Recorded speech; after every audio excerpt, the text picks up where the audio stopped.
In the heart of a bustling city, where the rhythm of life often drowned out the quiet whispers of faith, lived Mama Rose. Her small apartment, though meticulously kept, bore the marks of a life lived with grace and scarcity. Sunlight would illuminate the framed photograph of her late husband, a man whose laughter still echoed in her memory, and whose unwavering faith had been her bedrock. Mama Rose, a woman of deep spiritual conviction and quiet dignity, had seen many seasons of hardship since his passing, but her trust in a higher power remained. This particular Sunday morning, a heavy weight pressed upon her heart, not of despair, but of decision. After paying her modest rent and covering the week's meager groceries, all that remained in her worn leather purse were two small, tarnished copper coins, her last two mites. They represented not just money, but her entire worldly possession for the coming days. Yet, as she prepared for service at the local community church, her mind kept returning to Pastor Elijah's impassioned plea from the previous week.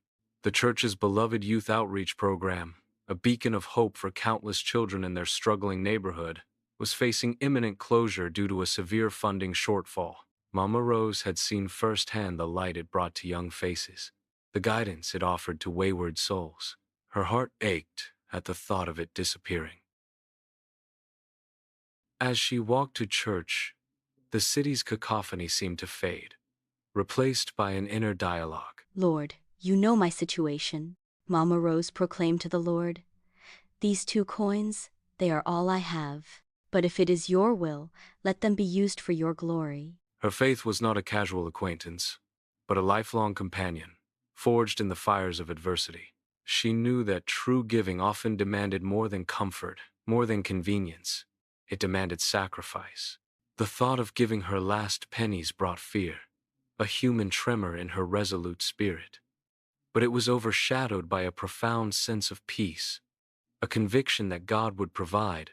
Inside the church, the air was thick with hymns and fervent prayer. The collection plate began its solemn journey down the pews. Mama Rose watched as crisp bills, some green, some blue, were gently placed into the velvet-lined basket. She saw Mr. Henderson, a successful local entrepreneur known for his philanthropy, drop in a thick wad of hundreds with a flourish. His contribution was generous, no doubt, but Mama Rose noticed a subtle air of expectation in his posture, a quiet acknowledgement of his own magnanimity. As the plate drew nearer, her hand, gnarled with age and work, reached into her purse. Her fingers closed around the 2 small coins. They felt impossibly light. It carried the weight of her entire existence. A tear, unbidden, traced a path down her weathered cheek. It was a tear not of sorrow, but of surrender, of profound trust. With a silent prayer, she dropped the 2 copper coins into the plate. The metallic clink was barely audible amidst the rustling of clothes and the soft murmurs of the congregation.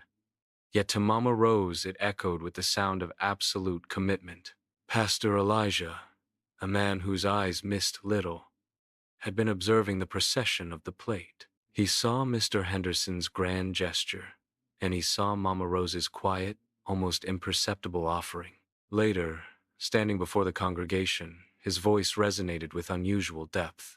Brothers and sisters, we have received many generous gifts today, for which we are eternally grateful. Some have given out of their abundance, and their hearts are blessed. But I tell you truly, there was one among us who, though she had nothing, gave everything she possessed. He paused, letting his words hang in the air, creating a profound silence.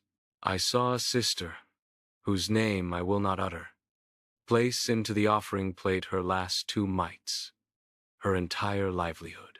While others gave a portion of their wealth, she gave 100% of her money. Her offering, though small in monetary value, was immeasurable in its spirit, for it was a testament to absolute faith and unconditional love. A hush fell over the congregation. Mr. Henderson, who had been subtly preening, now shifted uncomfortably in his seat, a flicker of introspection crossing his face. The pastor's words were a mirror, reflecting not the size of the gift, but the heart of the giver. After the service, as people mingled, a young woman named Aisha, who had benefited greatly from the youth program, approached Mama Rose.